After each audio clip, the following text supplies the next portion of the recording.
Welcome everyone to office hours. We are so excited to have y'all here with us.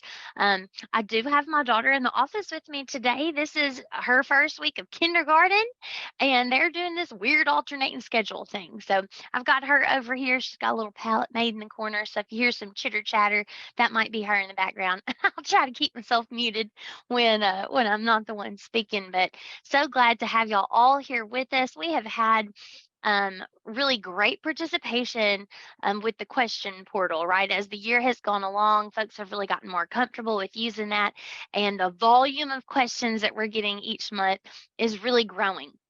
This month especially. So we may not be able to get to each and every one of the questions live, but we have answered all of them. And you will be able to access those answers on there's a map that's connected to that question portal. And I want to take a second and just share that with y'all because we actually had a question about that in the portal. They said, y'all mentioned, last month that there's this place we can go to look at past questions and the answers to those questions. You can even pull up the pictures, and there is. So I wanted to show y'all. And Andrea, would you mind putting that link in the chat box, please? So while she's doing that, that link is in the chat now for everybody to see. So hopefully you can follow along as well. And so this is what that map looks like. And the dots that are the largest, you can see some of these are really big dots, are the most recent questions, the ones that we're highlighting, like today, we're going to highlight. These are the ones we're highlighting. And then these smaller dots in the background are from months past, okay? And they're color coordinated. And there is a legend right over here that kind of helps you through that, right? So if you're looking, you want to kind of browse the questions that were related to trees and shrubs, look for anything that's this bright green dot. If you want to browse questions that were turf or vegetable, look for orange dots or hot pink dots.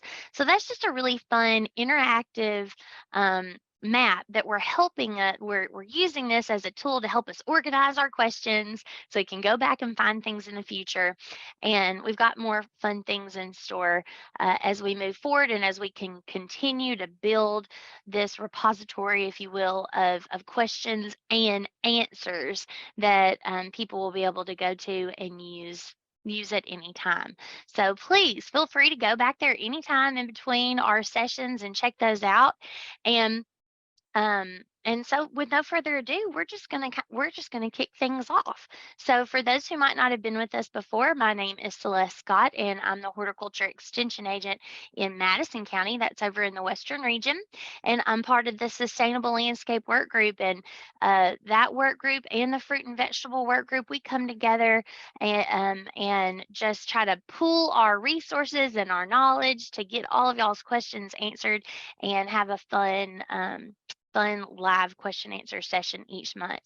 So generally we start with fruits and veggies, but we are kind of heavy on ornamentals this month.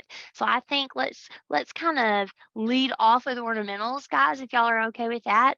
And once we get a lot of those under our belt, we'll move into fruit and vegetables and then wrap up with some of those turf and sustainable landscape type questions. That sound good? Okay, and we'll remind our panelists to just introduce yourself before you go for a question, and I'm just going to let y'all jump in there. And as you bring up the question that you'd like to feature, I'll be pulling up a picture to go with it. Okay. Justin, would you like to start us off with Yes, one of Celeste. your questions? Yeah, I'd be glad to do that. Thank you. So I'm Justin Stefanski. I'm the Horticulture Extension Agent in Rutherford County.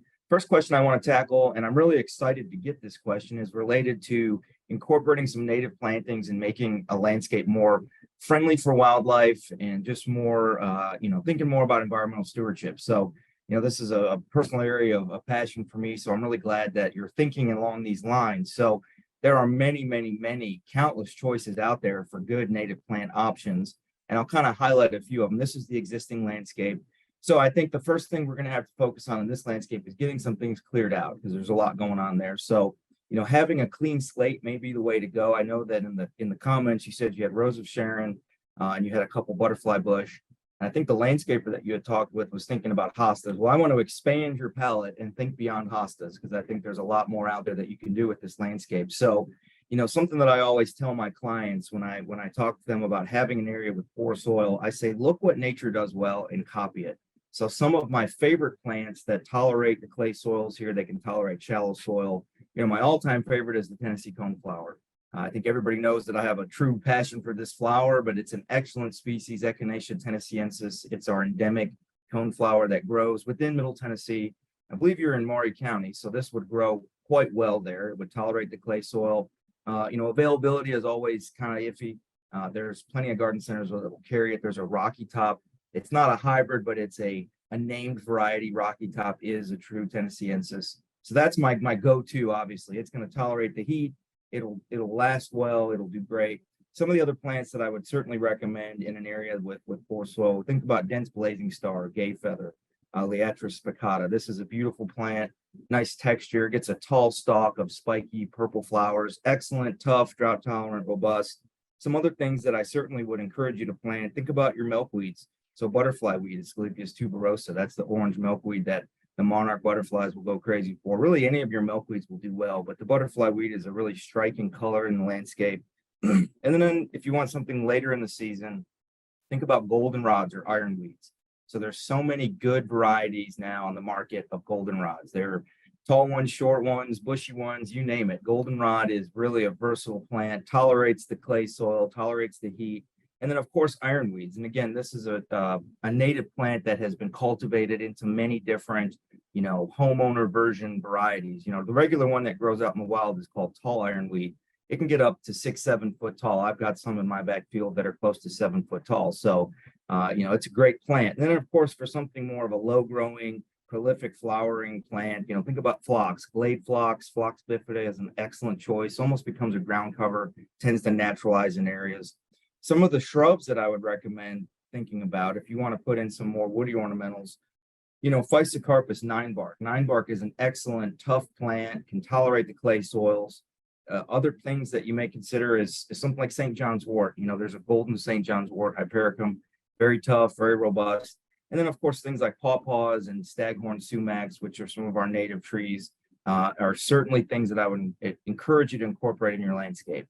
Some of the resources that I've linked there on the question, if you go back to the spreadsheet, the question sheet, there is an excellent publication that was put out by the Tennessee Environmental, I think it was the Exotic Plant Pest Council a few years ago, and it's landscaping with native plants from Middle Tennessee.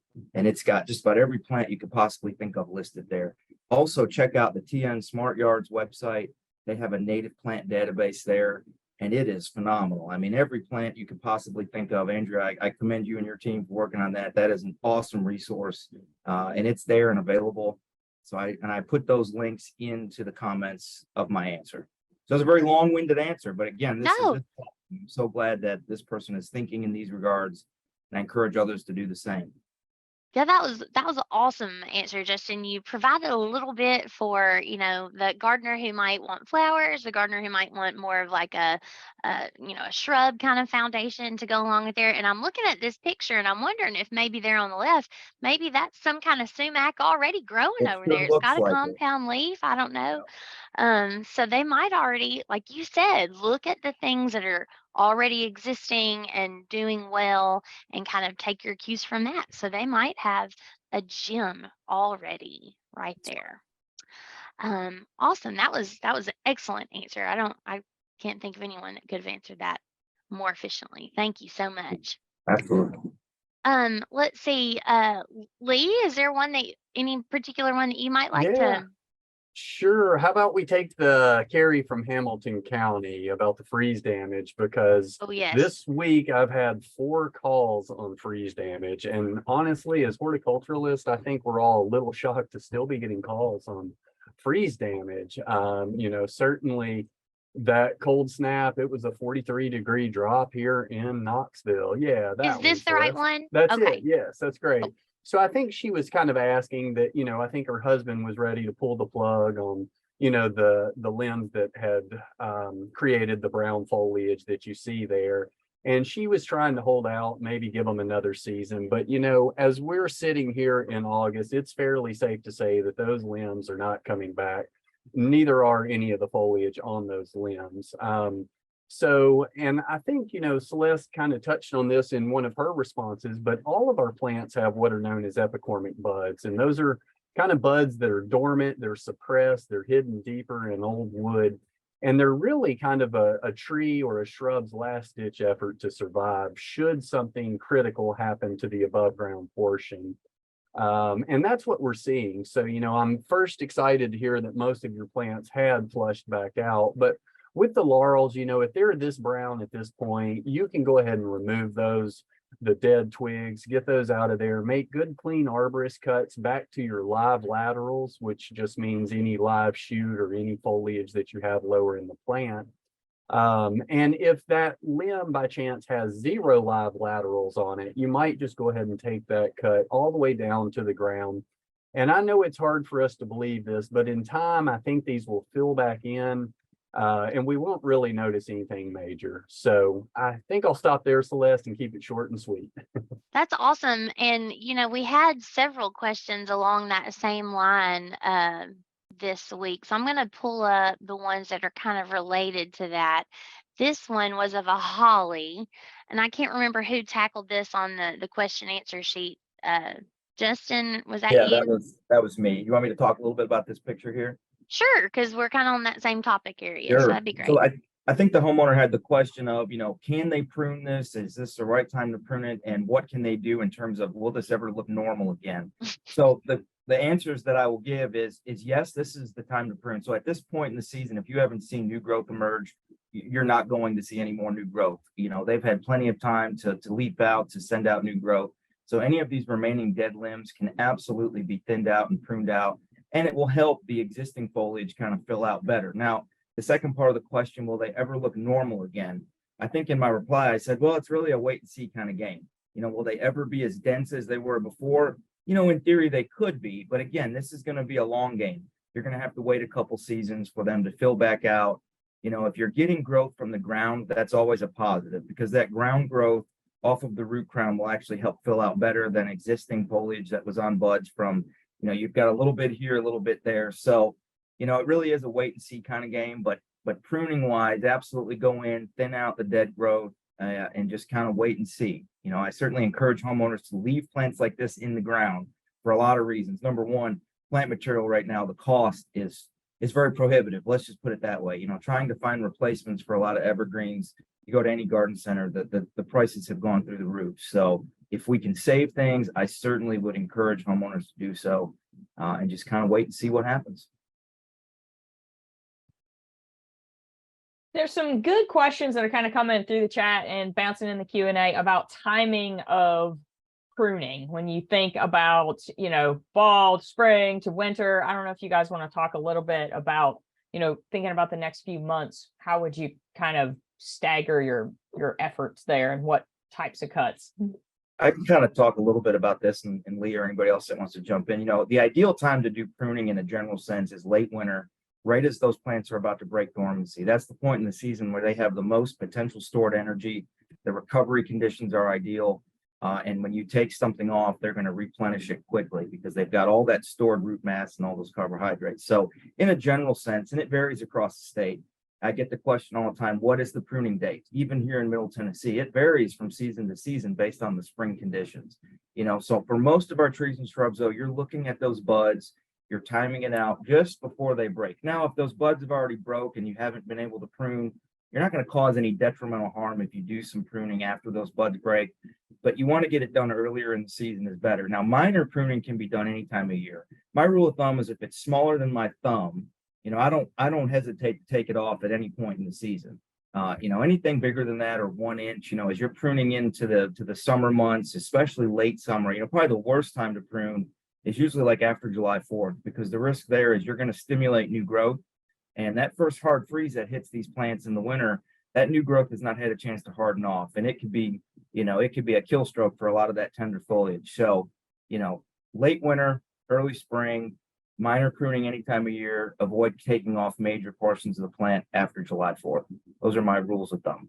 Excellent. That was so good. And I'm glad you came in with that last part about nothing after, early mid-July, because I see that so often, especially with folks who are cleaning up hedges, right? So the lawn care company comes in, it's September, and the homeowner wants things just shaped up and kind of formed up one more time before winter comes. But what they don't realize is that that pruning is actually stimulating growth at those points, and then they get this new flush of tender growth that then is injured by those colder cold temperatures for a lot of our broadleaf evergreen type plants. So stay away from doing those last ditch effort hedge prunings for sure once we get on into summertime.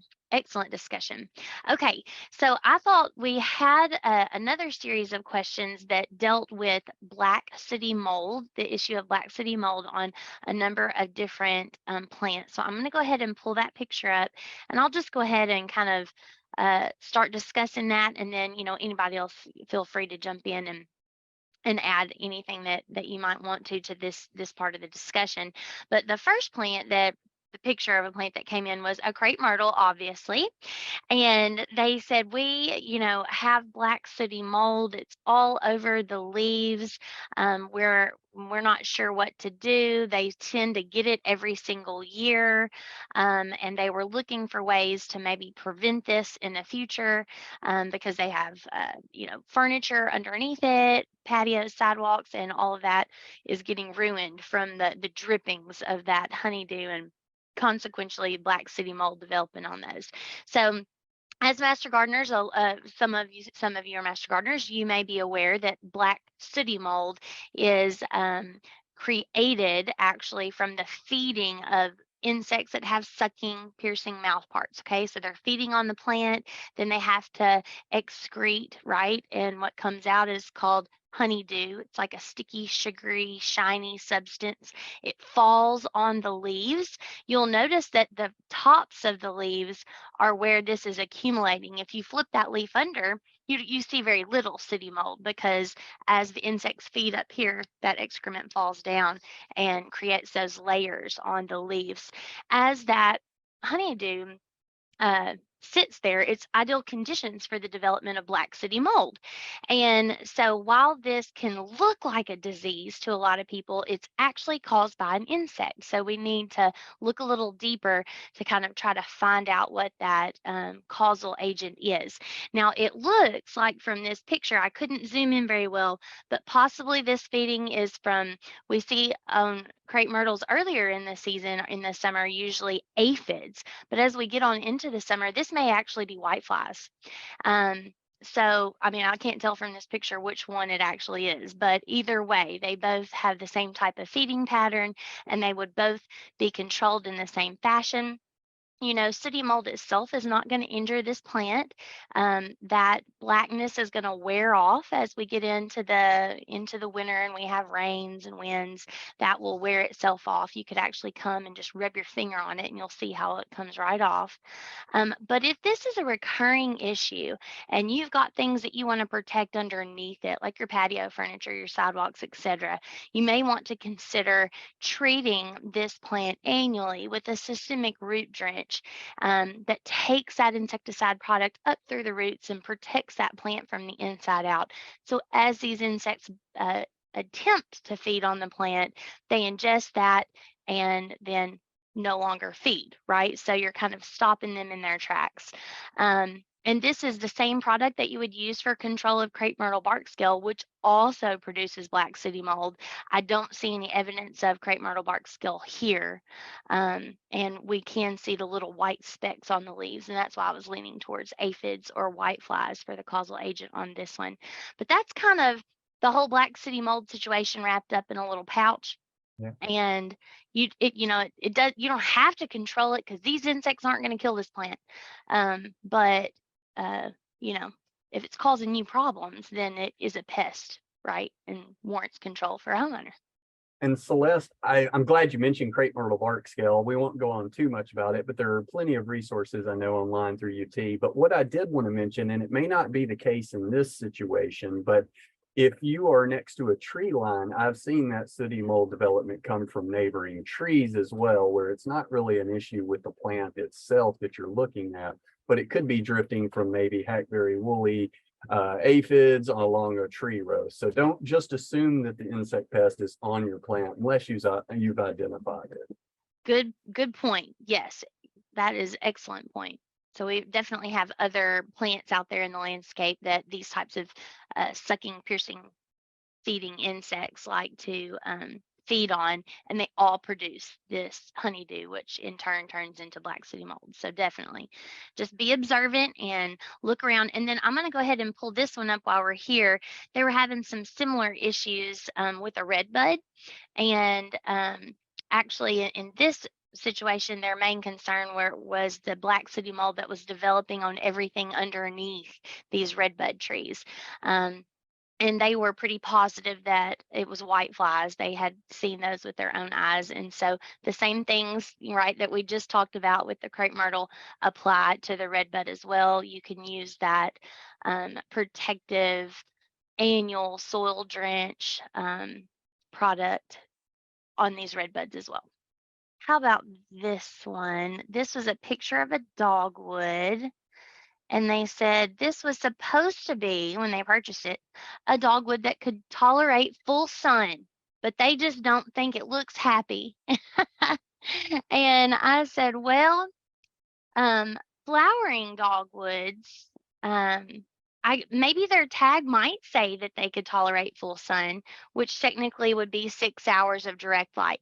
But if you have put this dogwood in a situation where it never gets any shade and it's in direct light all day long, there is no dogwood that's going to be happy with that situation. And so we can see some leaves, they're kind of curling backwards. Sometimes that's a sign that they're trying to conserve water, prevent moisture, from leaving. I also see maybe they've had some insect feeding damage here along the leaf margins. So just rule of thumb, right? We can't always believe what all of our plant tags say. I don't know, Lee, you want to jump in? Any other comments on dogwoods and how to keep them happy in a landscape? I'd be happy to, Celeste. And the reason being is because dogwoods are probably one of the #1 trees I see get planted too deeply. I think we've all seen, dogwoods that were planted 3 or 4 inches too deep. So when we're getting that new nursery stock, I think it's very critical that we look and we find and identify that root flare first, making sure that it's above ground level, of course.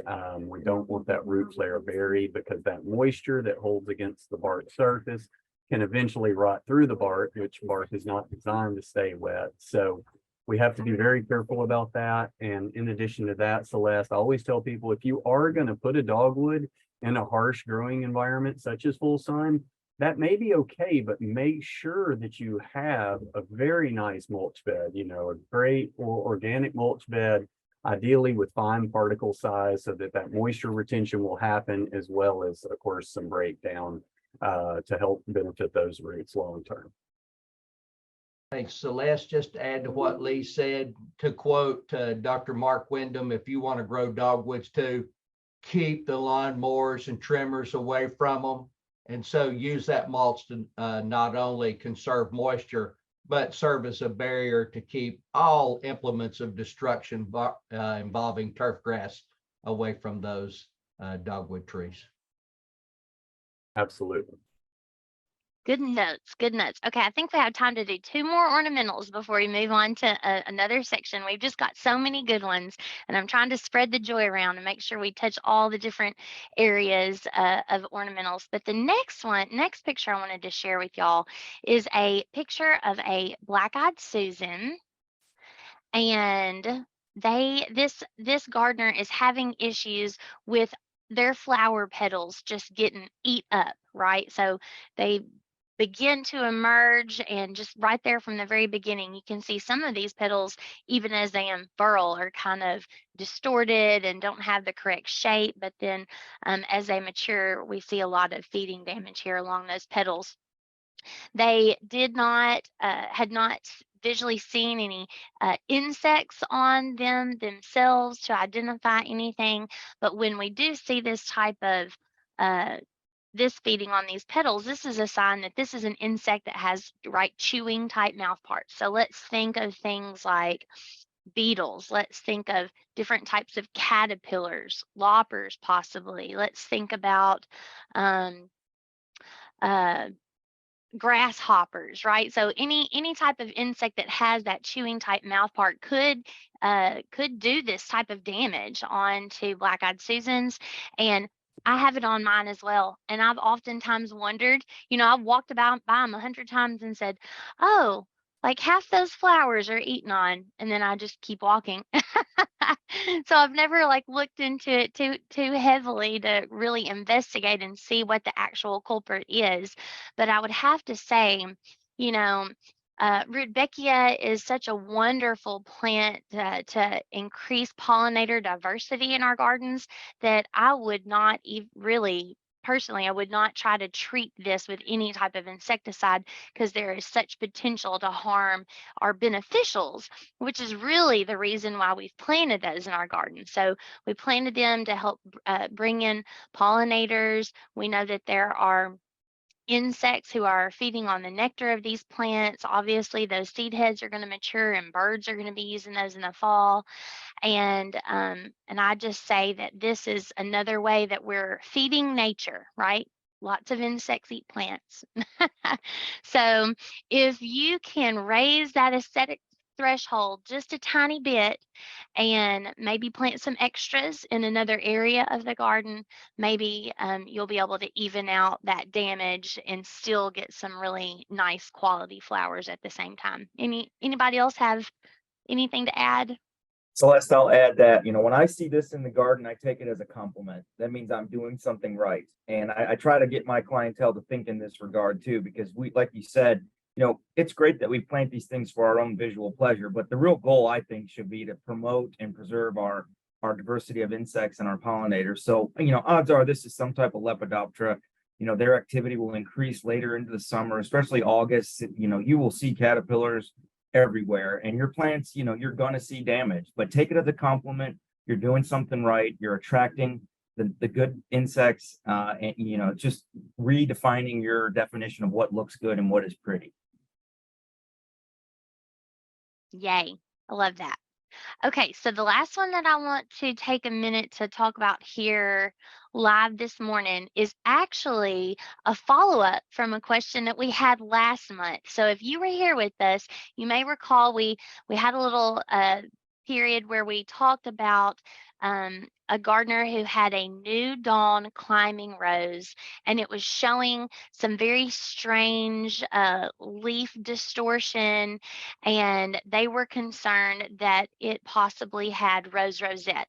We talked about how we like to look for more than one symptom of rose rosette. So we like to look for not only leaf distortion, but excessive thorniness, more thorny than what we're seeing here, as well as witch's brooming of new growth, vegetative growth that remains red and never matures to its normal green color. So those are kind of the three big ones. And we want to see at least two of those so that we can get a good confirmation that yes, that is indeed rose rosette. They only had the leaf distortion in this particular situation. So they actually sent in a sample to the Soil Plant and Pest Center, UT Soil Plant and Pest Center in Nashville, and they had it tested, and they said that it was actually herbicide damage. So it was not rose rosette, and we find that it indeed was herbicide damage, which was one of the potential options that we discussed in our session. So I just thought that this is a really neat way to show how you can incorporate what we're doing here with office hours, and then also utilizing all of the other resources that the university is providing, your local extension agent, working with them and sending samples into the lab when necessary to really come to a final conclusion on issues sometimes. And I just thought that was a neat wrap up for that particular question.